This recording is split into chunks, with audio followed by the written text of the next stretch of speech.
რუსეთში სიტუაცია ისევ დაძაბულია, სამართალდამცველები მორიგი ეთნიკური დაპირისპირების თავიდან ასაცილებლად მომიტინგეებს აკავებენ. ნეონაციონალისტური მოძრაობა კი ისევ აქციების გაგრძელებით იმუქრება. მისი მხარდამჭერების რაოდენობა კი დღითი დღე მატულობს. დაპირისპირება, რომელიც ქვეყანაში ფეხბურთის გულშემატკივრის მკვლელობის გამო დაიწყო და შედეგები თემას შორენახვიჩია განაგრძობს.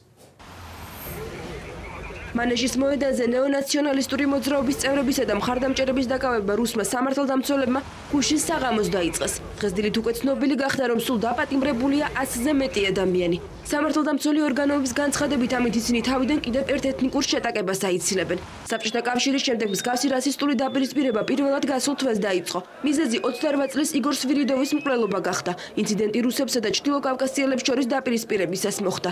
საფეხბურთო კლუბ მოსკოვის სპარტაკის გულშემატკივრის მკვლელობიდან ერთი კვირის შემდეგ მის პატივსაცემად გამართულ აქციაზე მომიტინგეები სამართალდამცველებს დაუპირისპირდნენ.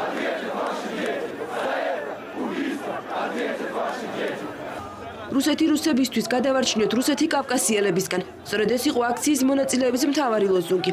მანეჟის მოედანზე შეკრებილმა 7000-მდე ადამიანმა 11 დეკემბრის მოძრაობა ჩამოაყალიბა და ყოველი თვის 11 რიცხვში აქციებით დაიმუქრა.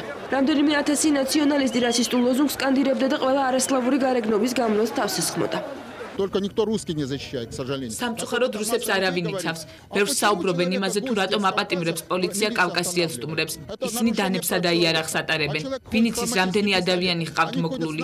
რატომ არ ვატარებთ მაშინ ჩვენს დანებსა და იარაღებს? კანონს პატივი უნდა ვცეთ. ნაციონალისტების პარალელურად აქციებს მართავდნენ საზოგადოების განსხვავებულად მოაზროვნე ჯგუფებიც. ისინი ძალადობის წინააღმდეგ გამოვიდნენ და ეთნიკური ნიშნით დაპირისპირება დაგმეს. Россия многонациональная страна. რუსეთი მრავალეროვანი სახელმწიფოა, ყველა დასახლებასა და ქალაქში სხვადასხვა ეროვნების ადამიანები ცხოვრობენ. ნაციონალიზმის ნებისმიერი ფორმით გამოვლინება ქვეყანას დაანგრევს. დაანგრევს საზოგადოებასა და მთელს კულტურას. თუ ნაციონალიზმი მთავარ საკითხად იქცა, ეს რუსეთისთვის დასასრული იქნება. მე ამის წინააღმდეგი ვარ. აქ პატრიოტი ადამიანები შეიკრიბნენ, რომელთაც რუსეთი ისეთი უყვართ, როგორიც არის, მრავალეროვანი განსხვავებული რელიგიითა და კულტურით. სწორედ ეს მრავალფეროვნება მატებს მას ხიბს. ეთნიკურ ნიადაგზე სამოქალაქო დაპირისპირების გამო შეშფოთება მოვლენების განვითარებიდან დაახლოებით ერთი კვირის თავზე გამოთქვა რუსეთის პრემიერ-მინისტრმა. ვლადიმერ პუტინმა მომხდარს ქსენოფობია უწოდა და ორივე მხარეს მშვიდობიანი თანაცხოვრებისკენ მოუწოდა.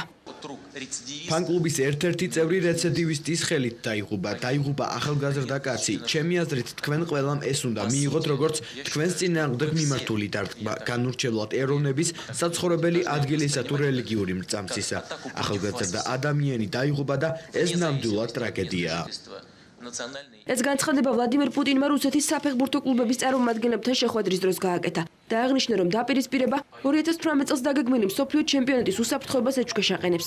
რუსეთის ხელისუფლება იმედოვნებს, რომ შეტაკებები რუსებსა და ჩრდილოკავკასიელებს შორის აღარ მოხდება. წინააღმდეგ შემთხვევაში კი ყველა დამნაშავე დაისჯება.